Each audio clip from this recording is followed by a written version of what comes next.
Hello, everybody, and welcome to the second of the details series. We seem to have two Jason Flanagans. Oh, we've lost one now. So welcome. This is second of the details series where we explore this year's RIAS award winners. I'm Chris Stewart. I'm the current president of the RIAS. This has been recorded. And there'll be that opportunity for those who missed it to see it again. It'll be up on our website.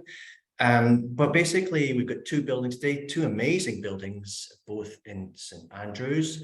And each of our presenters will have 20 minutes each, and they will then have the opportunity for a further 20 minutes for questions and answers. So if anybody has got any questions, I will field these. I will clump them. I'll group them. I will select them. And please put them into the Q&A function, which you will see at the bottom of the screen. There's also a chat bar, so please chat away if you like. But basically, I'll mainly take from the Q&A, but I will keep my eye on those, and there'll be that opportunity that I will ask them on your behalf after we've had the two presentations. So, as I say, two amazing buildings, both in St Andrews. And the first will be the Laidlaw Music Centre, designed by Flanagan Lawrence. I'm delighted that Jason Flanagan is here to present that. I mean, that's for the University of St Andrews, who were named the RIAS Client of the Year, and that's in recognition for the university's role in the Laidlaw Music Centre, which is the first building dedicated to music in the university's 600-year history. The second presentation, which will be from Scott Turpie and Adam Standiland, which will be Pilmour House, and Scott and Adam are from the Nicoll Russell Studios, and Pilmour House is for St Andrews Links Trust, which kind of operate the 7 public golf courses that constitute the home of golf, which of course is what St Andrews is absolutely famous for.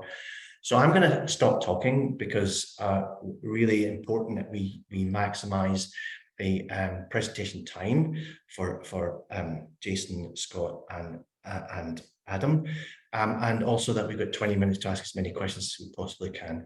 So I'm now going to hand you over to Jason Flanagan, who will tell you all about the Laidlaw Music Centre. So over to you, Jason. And it looks like there's 4 of me. That's because I've got some of my colleagues. Right. There aren't really 4 of me. I haven't been cloned. Okay.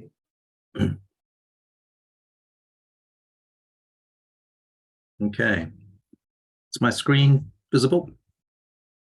It is. Yep, looks good. Okay, great. Well, hello, everybody. I'm Jason Flanagan from Flanagan Lawrence. And the other Jason Flanagans are actually Henrik Lomberg, Emer O'Neill-Mellon, and Chloe Woodhead, who worked with me on this project.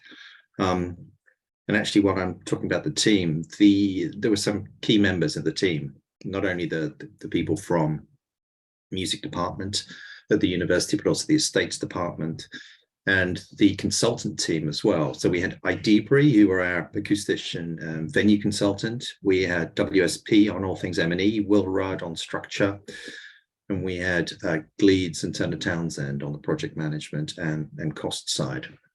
So I'm going to talk about the Laidlaw Music Centre, which is for the University of St Andrews, and it is correct that this is the first building that the university has built dedicated to music in its 600-year history, which seems amazing, really. But I think really what has happened is that an awful lot of the spaces that are used for musical activity have been churches in and around St Andrews, and Younger Hall, which is the main assembly hall in the town, has been undergoing some work recently. As much as anything, because it wasn't really purpose-built for music. It's a great lecture hall and exam hall. And whilst the Scottish Chamber Orchestra play there, it really needed some work doing in terms of its acoustic. And the music department were based in Younger Hall, and then they were moved to a site at the southern end of St Mary's Quad. And the arched entrance on the left is this kind of rather elegant but discreet way that you go in from South Street into St Mary's Quad, which is the oldest part of the university buildings going back 500 or 600 years, which is the image on the right. and you walk down past the Butte building on the left, and those green huts is what was on site when we arrived to participate in the competition early in 2016. And you can also approach the site from Queen's Terrace. And the image on the right is St Regulus Hall. And both of these two buildings, and also a small ducat that are adjacent to the site, are listed. And this was the site itself. It was a mixture of these amazing trees. So the Butte building in the background was the Medical Sciences building. And biologists from that planted this arboretum of trees, which really has been a key defining factor in terms of the way that we've approached the design of the building on the site. The rest of the site was car parking, tarmac, and these small green huts, which were removed because they proved to be unnecessary in terms of their space. But what that had done was it had actually helped restrict the growth of tree roots in some areas, which proved really useful for us as we avoided the trees. So the music department had gone on a tour of similar facilities around Britain in order to develop their brief prior to the competition. And the biggest space that they were looking for was a recital and rehearsal hall to be able to rehearse a full orchestra, a symphony orchestra, but also to have choirs of up to 200 people to rehearse, but then to perform in recital mode, much smaller forces in terms of the band sizes. So we're looking at chamber performances, quartets up to 20 people or so. And the acoustic was of paramount importance to them. It was also planned from the outset that they were going to be repurposing an organ and putting that into the space, because a lot of the work that they do, both within the university and with local community orchestras and choirs, is singing. There's an awful lot of singing happens in the space, and singing with the organ was a key component of the brief. We then have 3 medium-sized practice rooms. So these are still quite big. They're about 11 meters long, 7 meters wide, and they're 6.5 meters high. And there are 3 of them, and we call them the sectional rehearsal spaces. And effectively, these are for groups of 20 or 30 people to practice. So you can imagine kind of splitting up the orchestra into sections and taking them to these spaces to rehearse. And then there are 10 individual practice rooms. So this brief diagram, top left, is the recital hall, the sectional rehearsal spaces, all of the smaller performance spaces, our foyer. And then the remainder of the building really is service space, plant rooms and administration and storage. You can never, ever have enough storage in a building like this.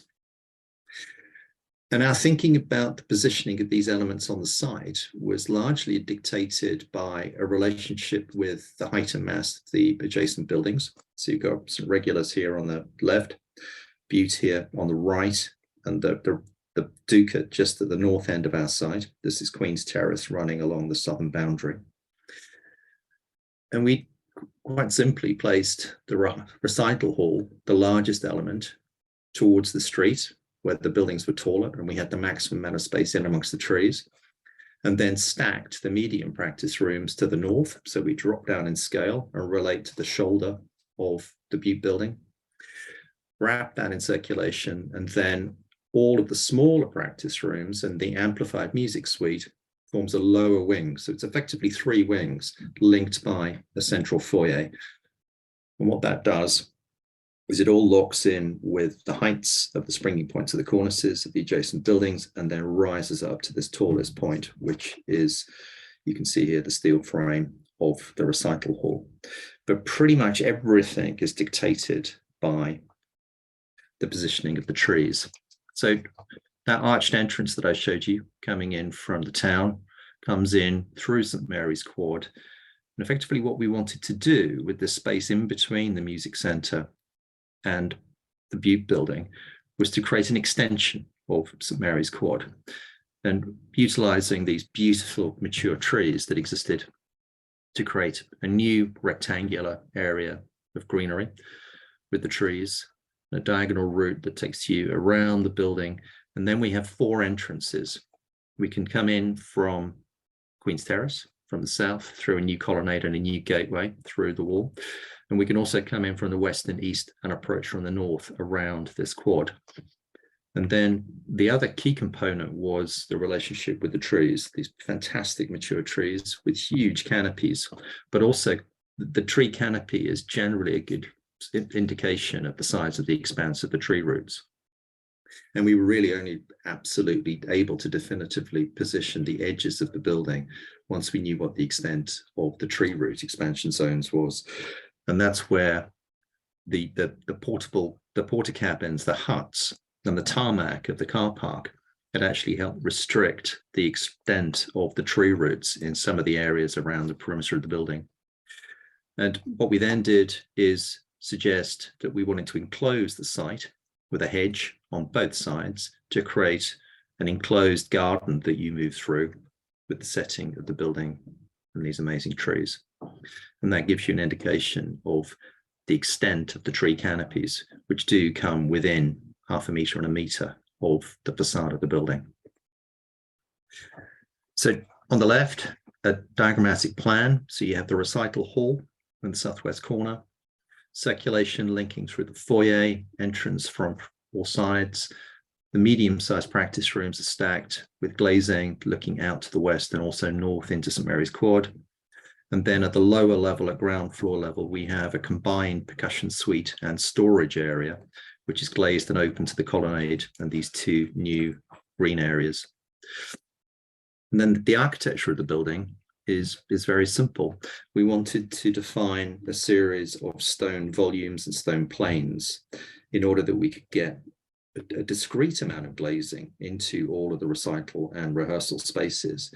We wanted light, we wanted a relationship with the outside world, but we didn't want too much light, both because it's distracting in terms of the work that's happening within, but also because it can be damaging to the incredibly valuable instruments that are stored in the building. So ground floor plan on the left, which we've just talked about, you've got the medium practice rooms here, and then double height they are, and then 10 smaller practice rooms stacked on the eastern elevation. So the building steps down in scale, and as you approach it, you really don't get a sense, certainly, of the height of the rehearsal hall. And the key thought in our mind really about the stone was we wanted to match the stone of the adjacent buildings, and the stone will gradually darken over time. And then we wanted these very simple, elegant grooves quite deeply inset into the stone, so the stone is naturally providing some solar shading to the glazing. We wanted to glaze the whole of the base so you see into the foyer and into the activity of the percussion spaces where you can. But what we really were looking for was this very, very simple backdrop to the silhouette and the form of the foliage of the trees and the way that the shadows of the trees pass across the stone. And this is the long section.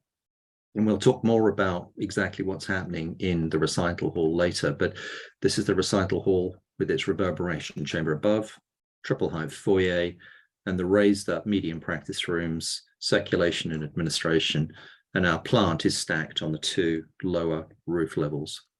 Building's BREEAM excellent, really driven in the first instance by a fabric first approach, very, very high insulation levels, quite minimal amounts of glazing around the building in general, PVs on the roof.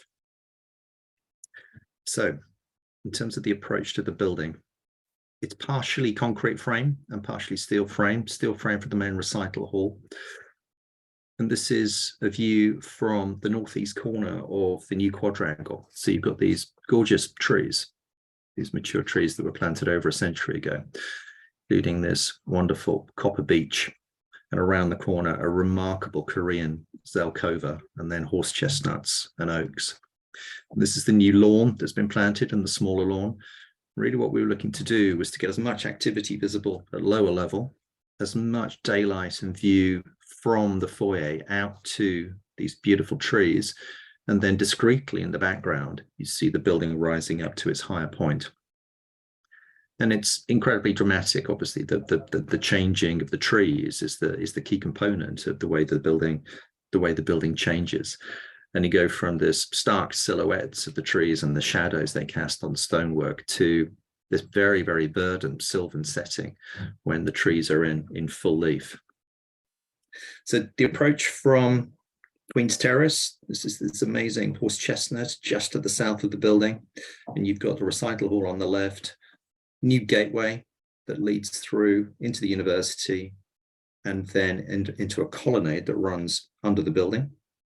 And it's amazing the way that the light changes on stone through the day and through the seasons. And then the building steps back and down in scale. This is the little ducat just to the north of the building. And this is the entrance into the colonnade. And you then walk through the colonnade along this garden beside the Zalkova. Fantastic when the snow's down. And you get this wonderful quality of light that comes through the trees as you approach the new quad, which is formed by the inset angle of our building and the Butte building. And then as you approach from the north, this is the Butte building. You can see here where we locked on the height of the stone plane, which then gradually steps up to the full height of the medium practice rooms, which you've got glazing through here. And this is the northernmost stair. And you walk around the corner beside the quad and you approach the foyer entrance. This is the view down the long walk, which is this kind of the quieter of the two approaches on the western side of the building. And obviously the building then kind of inverts and becomes a lantern of an evening. And coming into the foyer, it's a mixture of double height and triple height space formed by in situ board casted concrete with bridges that span across.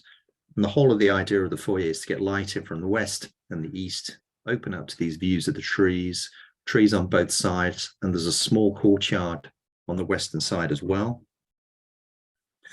When you enter into the foyer, you've got these wonderful planes of concrete, which again are kind of hinting back to trees in the way that they've been cast with pine boards. And the staircase then unwinds and wraps and links up to the two upper levels and the bridges that link between the recital hall and the medium practice rooms. This is the view from that courtyard on the western side.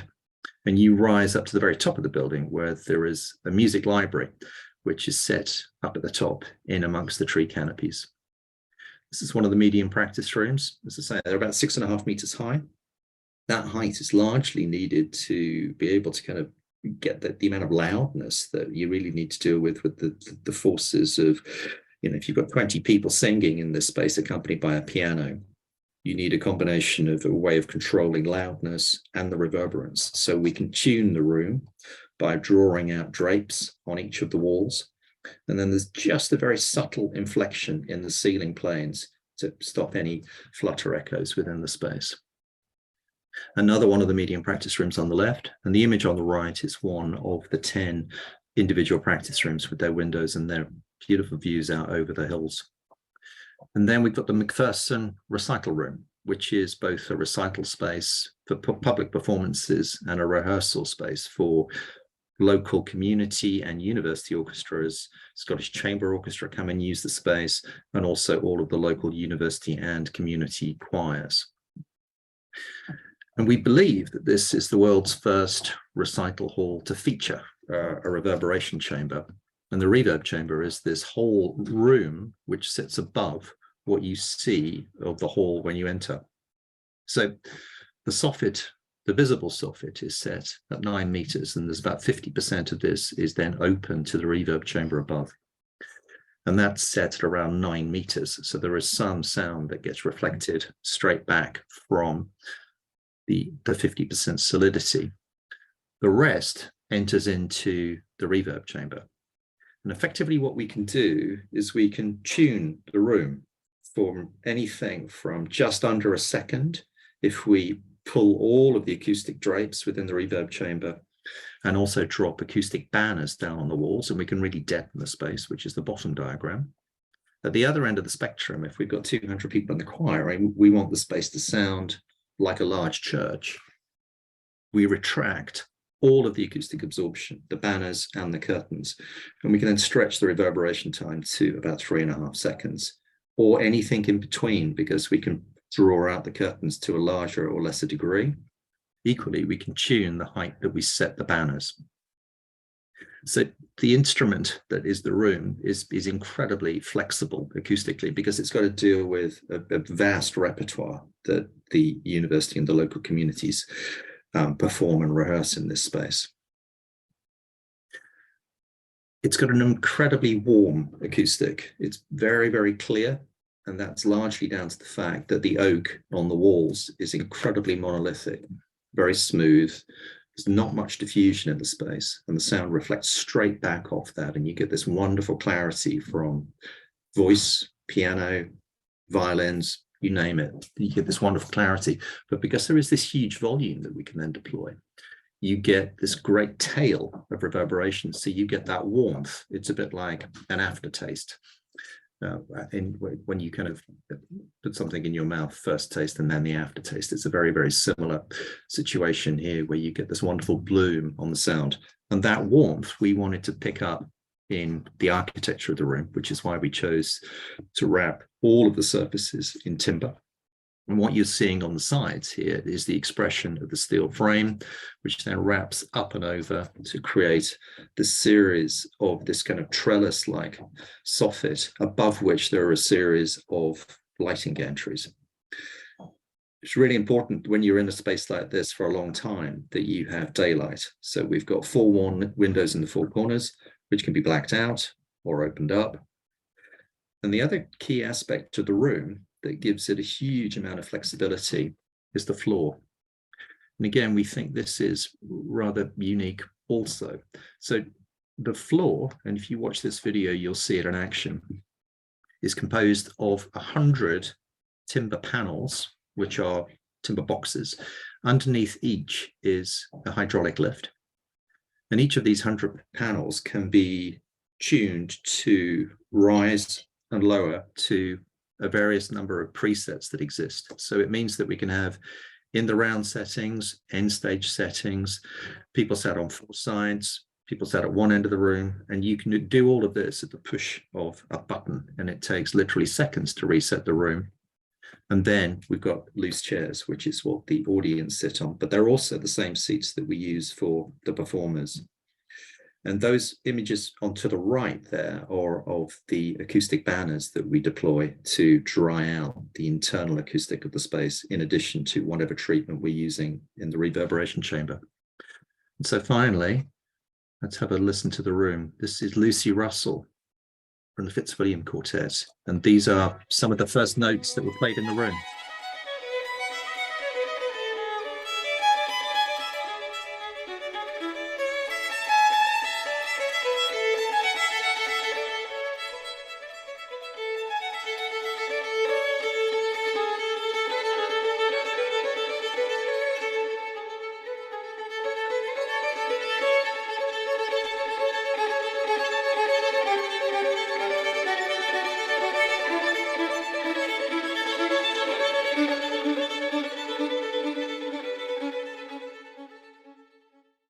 Okay, thank you. That's the end of my talk. Oh, thank you so much, Jason. That was fabulous. Extraordinary building, and just like groundbreaking in so many different ways. And we will please all ask some questions, because we've got Jason here, but surely there must be tons of questions for him. If nobody asks any in the Q&A function, I certainly have a pile of them. And I think what was great about that was the setting was so important, and that was like more in a town centre. But now we can go over to Scott and Adam, whose building is in a different part of St Andrews, and maybe more out on the edge in amongst all the golf courses. So delighted now to pass you over to Scott and Adam, who will tell you all about Pilmour House. Scott, Adam, it's all yours. Okay, thank you very much. We'll try and share a screen here. Bear with us 1 second.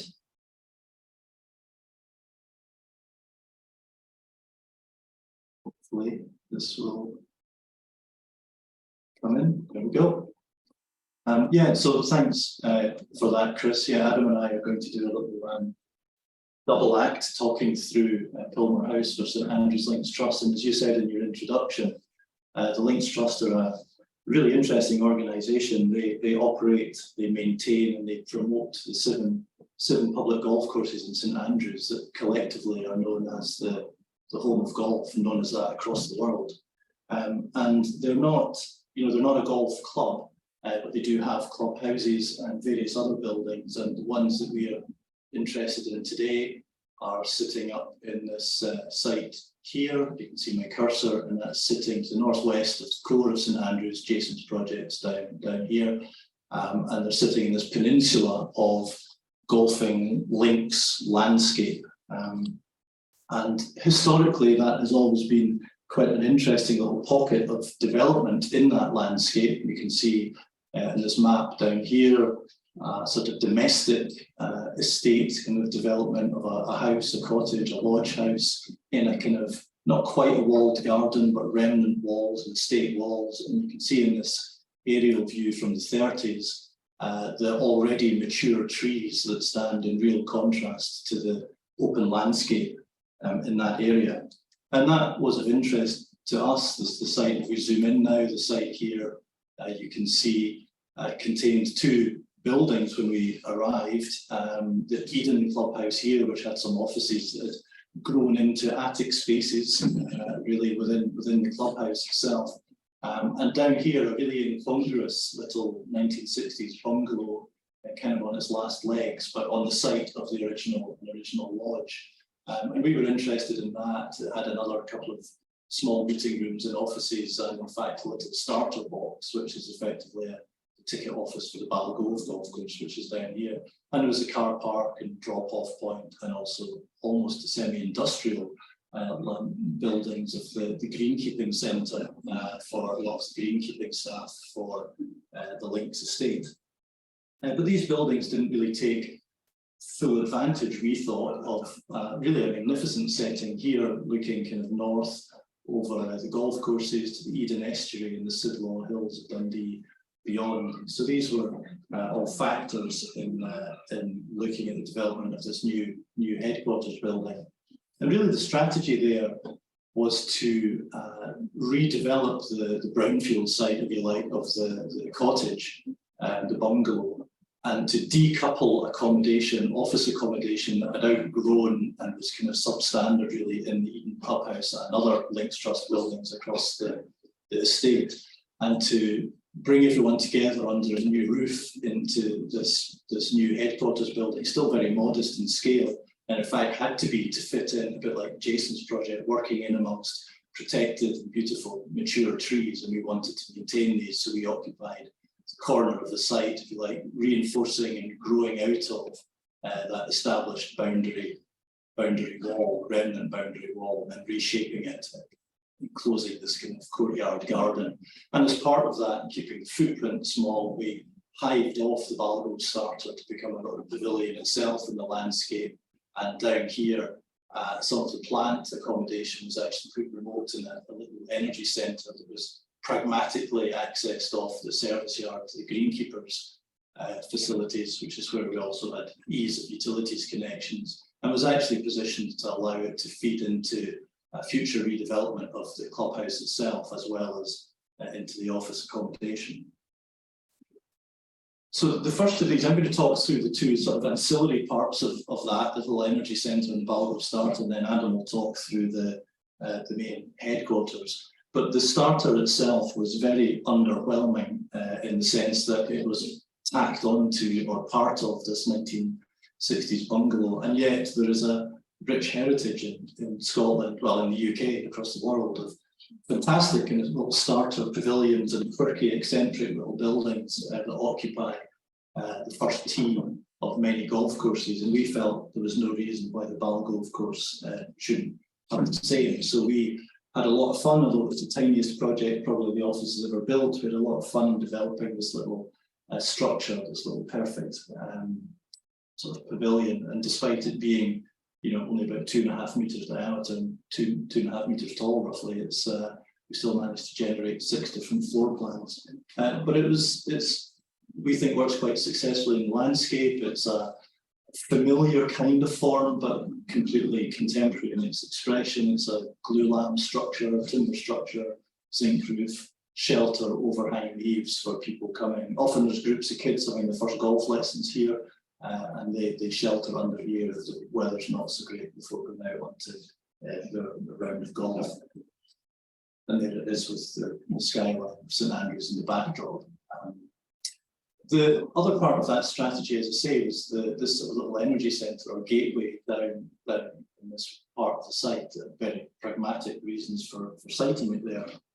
But at the same time, it occupied a position on the site that was really quite important in terms of the journey of the golfer or a visitor to the clubhouse and the golf courses. So they would come along this car park area or be dropped off taxi or bus and just sort of jump from this world into this wonderful treed landscape, not quite like Jason's University quad, but quite a special sort of magical atmosphere.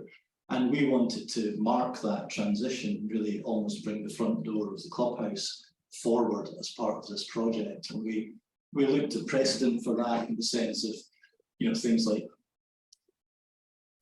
gates and gateways into churchyards, Japanese gates that define, you know, the progression from mundane to sacred land. And we started developing the idea of the services hub as not so much a services hub, which is actually effectively hidden behind a big ashlar wall leading into this corner of the site, and more about this welcoming roof and overarching kind of gatehouse without gates that became a front door to the clubhouse, a gathering point for people, and seating, waiting for their friends coming to join for a round of golf, had signage, bus stop, bike racks, and it became something that wasn't in the initial brief. It became an important part of the hierarchy of the site, if you like. And that developed into this structure that you see here, again, glue-line timber structure, this kind of floating roof over these two leading walls, leading into the site itself towards the clubhouse. So this became the front door to the golf club and rebalanced a kind of change in the centre of gravity between, well, essentially the golfers not going to be getting momentarily confused that the new headquarters was in fact a clubhouse. So that became part of our overall site strategy. And then moving on to the main headquarters, which Adam will talk about in more detail, but just to share some of the thoughts that were going around in our head, ours and the rest of the team, which quite a few people in the office worked on this at various stages, was about the acknowledgement that we were part of a family or extending a family of buildings that the Links Trust already owned, that were all very different, but in a way connected through their use of stone, through their use of terraces, balconies, overhangs, very strong rhythms and articulation. And we wanted our building, while it was its own building and had to have its own expression and express its function, to be, you know, to have some sort of family resemblance to these buildings the Trust already had. And indeed the building on the right here, which is not a Links Trust building, but is the R&A a clubhouse, possibly one of the most famous clubhouses in the world, overlooking the 18th green of the old course with its kind of castellated, crenellated masonry, metalwork, viewing gallery at the top. So these were all things we were thinking about, which was quite fun because it's something we've explored previously in our work anyway, built and unbuilt. This contrast between a heavy, grounding, earthy masonry and then lighter weight elements in contrast to that. And we're reminded very much of what James Gowan used to say, that we used to describe buildings as being, you know, either castles or pavilions or a hybrid of the two. And we quite enjoyed working on looking at the hybrids. And as part of that, we did a little bit of tour of St Andrews, looking around, as we're familiar with it, looking around at different ways masonry had been used, how it weathered in different locations and the different tooling on it. And we had some wonderful local stonemasons, Watsons, who created some sample panels, which we included in the tender documents actually as a measure of what was expected in the final building.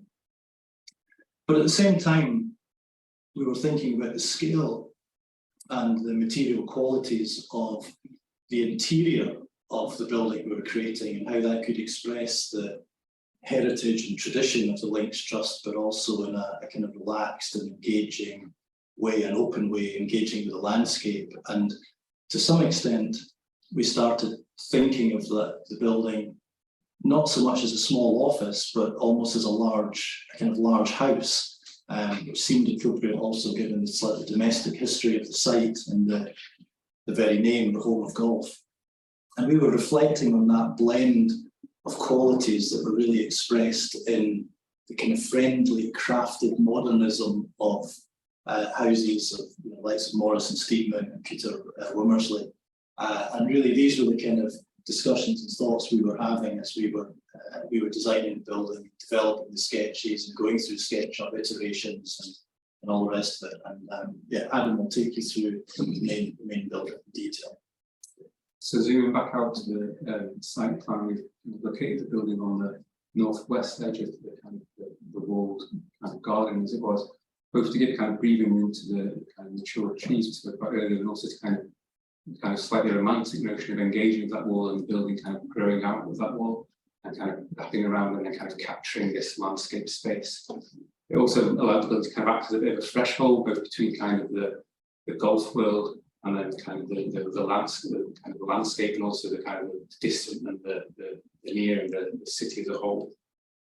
And zooming into the ground floor plan, as a visitor you enter up kind of from the south coming northwards, and as a member of staff you generally are going to be entering from east to west. And both of these kind of enter into this main kind of orienting central space around double height space around which kind of the whole rest of the building is oriented. We have kind of large open plan office that looks out onto the golf course, the Straths Highway golf course to the north, and it kind of really opens up to this kind of captive landscape to the south.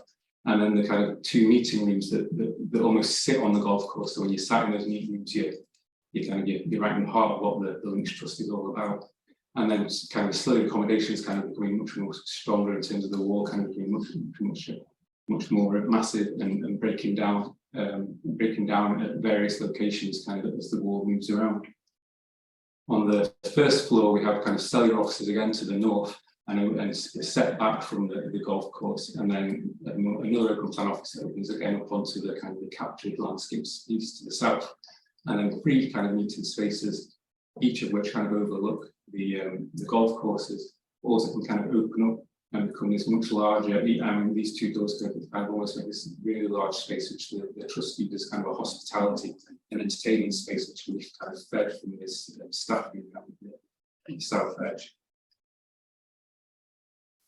This notion of the kind of the wall and how it changed its character as you move around, we kind of explored in this kind of unfolded elevation, kind of showing how the wall kind of grows and expands and comes from kind of a punched element to a large opening at the kind of main entrance, and then to almost kind of a small tower to kind of a stop end, and then kind of dissolving down almost into just again a small garden wall with the building sitting over the top of it, and this kind of glazed building really kind of engaged with the landscape and kind of this.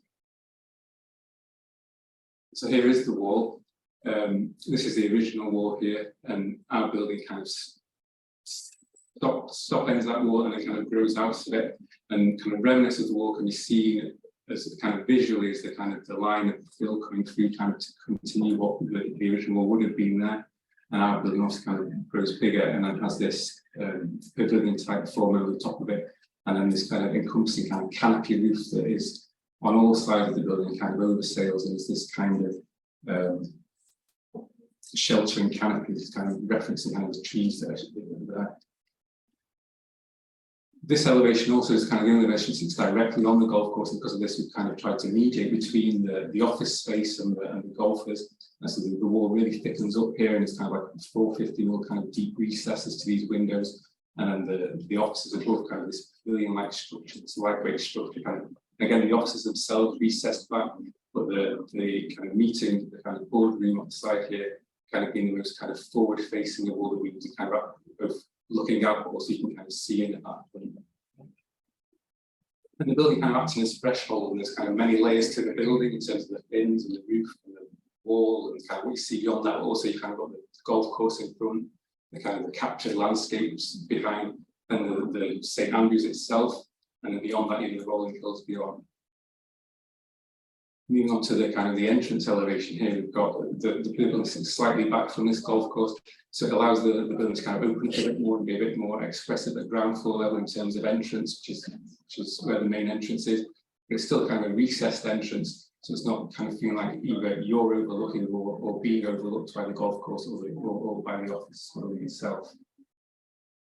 And the kind of the stonework we're kind of hard with in terms of kind of giving a sense of massiveness to the stone, whether it's not just the skin, it's something that has to be held up, it's got weight to it, so we've kind of got this, where we have a big opening, we have a big kind of strong ledge, which is really kind of holding up this weight of stone.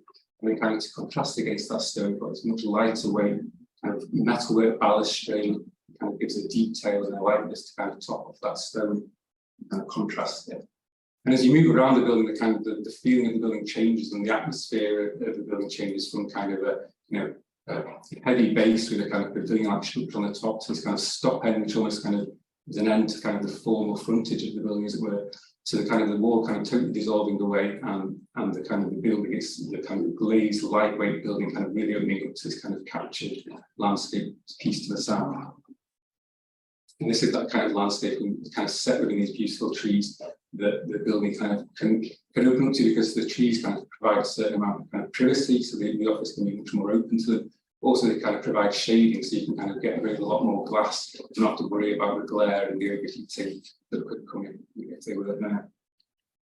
And this facade, just like the kind of north, is also very layered. You know, you've got the fins, you've got kind of the glass, you can see the office from the inside, you've got the landscape internal, and you're seeing through the building into the gulf beyond, and again to the hill beyond that. And it's a building that you look at, you look into, you look out of, but you also look through this building. And then at night, it kind of the inside obviously kind of comes alive a bit more, but you can still always see against this kind of backdrop and foreground of landscape. And this is kind of the captured nature of that garden, with the tree canopies and the kind of canopy of the roof kind of creating this kind of almost secret kind of private little garden that the office kind of like feeds off of.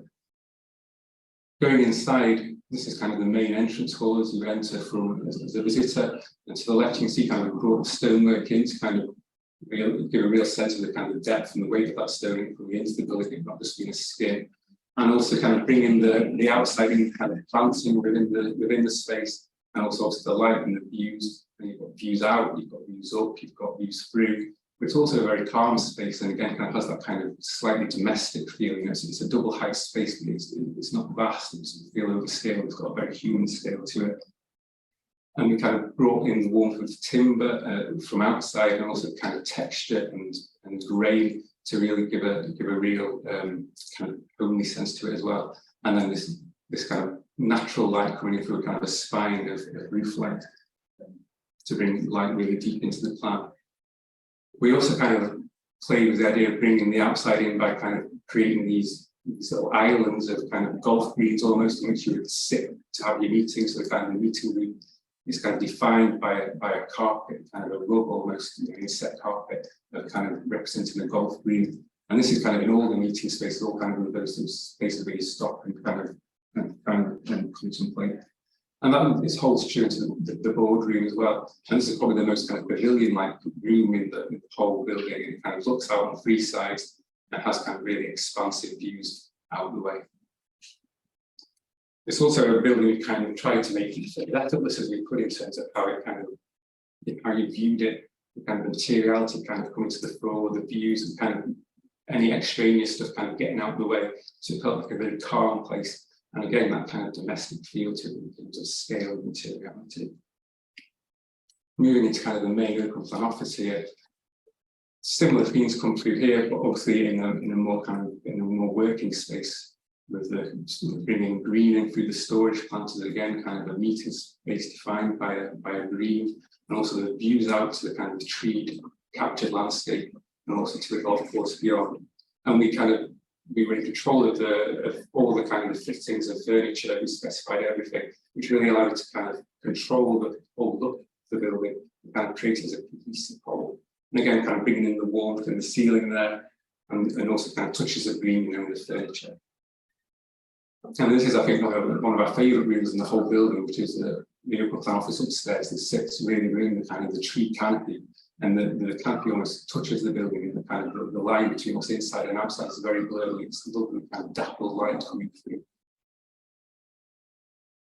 And we use a fairly restrained palette of timber and kind of plasterboard walls, stone and tile, but we kind of use them in different proportions, in different ways to kind of have a series of spaces with different atmospheres, but kind of all kind of working together as a cohesive whole, but also kind of allowing different, the difference between somewhere where you work and somewhere where you come to kind of be welcomed and to engage with the Village Trust. And I was also kind of down to the lighting and how that kind of also creates different moods within the spaces. And then kind of as night sets in, kind of leaves the building to sitting in the landscape of the pavilion. That's us. Thank you.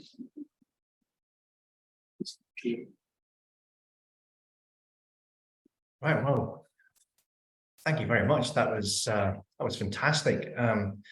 Just so brilliant to see two buildings in different contexts, but both a huge amount of similarities.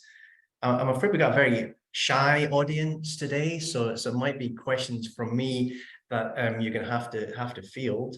And as I say, there's so much similarity with that. There's the materiality, the setting, but something which for me perhaps didn't come across so much in the presentations was how both buildings interact with the community. I know that's very much the case with the university building. So I'm gonna ask Jason if you could turn your camera on.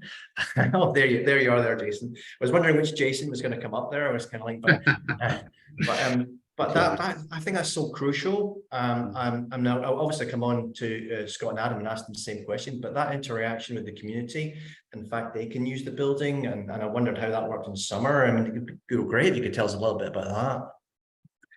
So it's interesting. So the music department effectively have got a series of spaces there that you either are studying music as part of a module as part of your degree, and then there are informal groups that are organized within the university who can use the spaces to rehearse or perform. But then it's also open to anybody in the town, but also visiting artists. So there's a series of different things that happen. So community groups within St Andrews, one of the main ones is there are a series of different choirs, but there's also an orchestra which is made up of students from the university, teachers from the university, and other musicians who live in and around St Andrews. So there are all these different musical groups and doing very wildly different things. So it goes from singing, organ playing, orchestra, but also there's a series of spaces for amplified music as well. So it's very rich in terms of what you can do. And so given that this is what the university music department wanted to do, was to really open up more in terms of their connection with the community. I think it helped actually positioning the building where it is, because it's quite easily accessible from the street. There's an adjacent car park, so people can get there quite easily. And we then wanted to physically be able to connect to the town at both ends, but also then taking people quite consciously through the university in this beautiful quad. So linking, very much trying to link town and university in terms of the route, but also in terms of what the building does. So most evenings there would be activities inside the building. So I'd be there with the director of music, and he'd be there working during the day, and then he'd have 200 people turning up for a community choir in the evening. So it's quite a rich mix. And then there are public events as well. So the first public concerts was actually an opera that was staged in the building last July. And so there's been progressively more and more. And they also use the building for recording. So they do a whole series of videos and recordings of performers. And they did a lot of that during the latter stages of lockdown. I think that's fantastic. Such an important part of it. And I also like the idea of process being quite crucial to your building, and the town and the gown and how you join those. Scott and Adam, you get the same. I mean, you mentioned there was a lot of young people who will come and they'll learn how to play golf, etc. But I imagine St Andrews must have a lot of visitors, a lot of golf enthusiasts visiting. How does your building operate? Does it integrate some of these? I also realize process is quite important to yourself too, in the way that you talked about gates and entrances and how you linked in. So how did the community use your building? Yeah, I think it's a little different from Jason's in that it doesn't ostensibly an office building might not have the same public function, and ultimately it is an office building. But what we tried to do was take the office functions out of and decouple them, I suppose, from the more public-facing and community-facing elements like the clubhouse, and the whole idea of the gatehouse and that gathering space and marker were things that just developed, weren't in the brief, but they developed as a facility for people using the site, and the same with the little starter box. But I think the building itself obviously is in a very public location. Indeed, there's a right of way running right past the front of it, and to some extent it was trying to project an image for the trust, but also when the trust bring there's a lot of stakeholders who have an interest in St Andrews and in the golfing world there, and the building in a way is a host for these functions as well. So at times, a bit like, we had a reference there to High Sunderland, Wimmersley's house, when Klein, it was a house, but it was also a place to bring in fashion designers and to work from and to showcase work. And to some extent, the building had to take on that sometimes quite public role. And as Adam identified in his walkthrough, the ability to open up some of the spaces as a kind of reception space to communicate work that the trust are doing across the wider state, because actually their work is out on the golf courses and around the links, and really to communicate that largely on an invited basis. But that's probably the balance that we try to strike of it having a public face, but still respecting that actually it is a workplace for a number of people as well. Well, thanks very much. It's just, and again, I mean, both buildings, both different, both got a lot of similarities. The materials, I mean, both of you are using sandstones, an important material, and both of you have obviously studied that a bit. And it was interesting to hear Jason talking about the fact that he expects that to weather and darken a bit. And obviously you spend a lot of time, Scott and Adam, looking at the way the stone might be tooled or whatever within St Andrews. But again, both a little bit different. I thought it was interesting that Jason's building was quite solid, and the way that he dealt with materiality on the inside almost felt quite monolithic and stone. There's concrete and the oak. And whereas I think Scott and Adam's building was had a bit more transparency to it. There's almost a kind of contrast. I don't know if would that be fair enough, Jason? I'll start with you again. In that there was some. Did you deal with the oak and the concrete? I know you referenced the concrete, and you mentioned there was elements of reflection on what trees within the concrete and the way they used the shuttering. But was there somehow a connection with the sandstone between the way you used the materials on the inside? You might be on mute. Mute.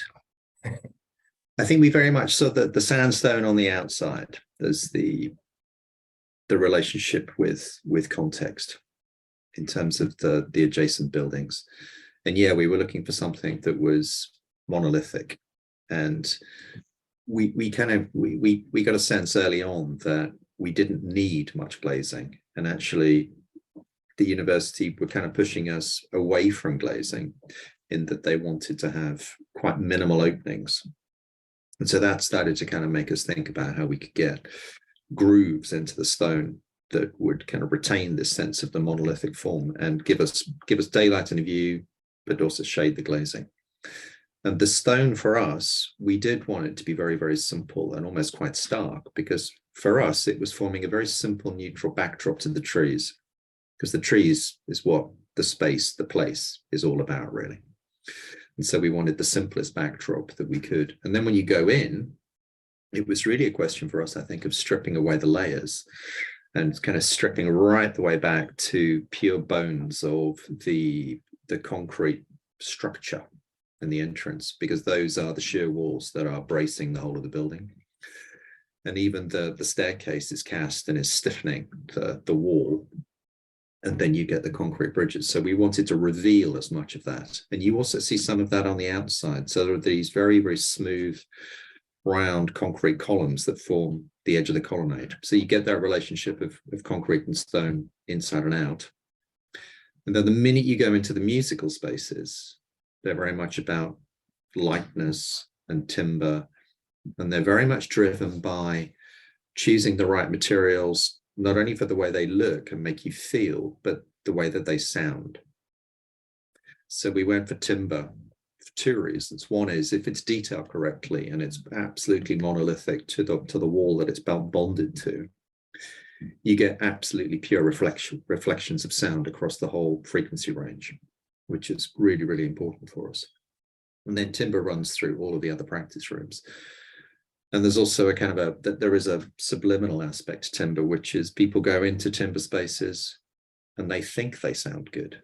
There is a psychoacoustic effect. So we wanted to kind of, people go in and they know it's going to sound good even before they hear a note, which isn't always the case with timber architecture, but that's what we were aiming for, that warmth that you get from the wood. Well, I've got a question from David Chapman, but I'll maybe just let Scott and Adam answer the same question, materiality. Was that quite conscious that you seem to have a stone facade with the wall that you presented to the town, and then you let your building kind of disappear, become transparent when it was in amongst the trees?